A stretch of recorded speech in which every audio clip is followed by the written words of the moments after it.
Joe Hill from DoneRight Management. We are staying at the Latitude adjustment. Do a quick video tutorial on the Wi-Fi system here.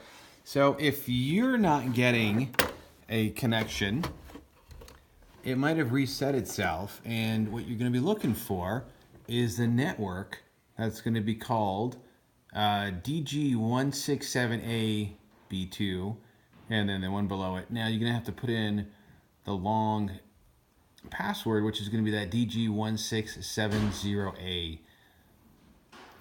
So that actually should connect you in. Otherwise, it's going to be Relax, and Relax 5G is the Wi-Fi that is set up here. And then you're going to have the traditional password that goes along with the house. And we're going to take a quick peek.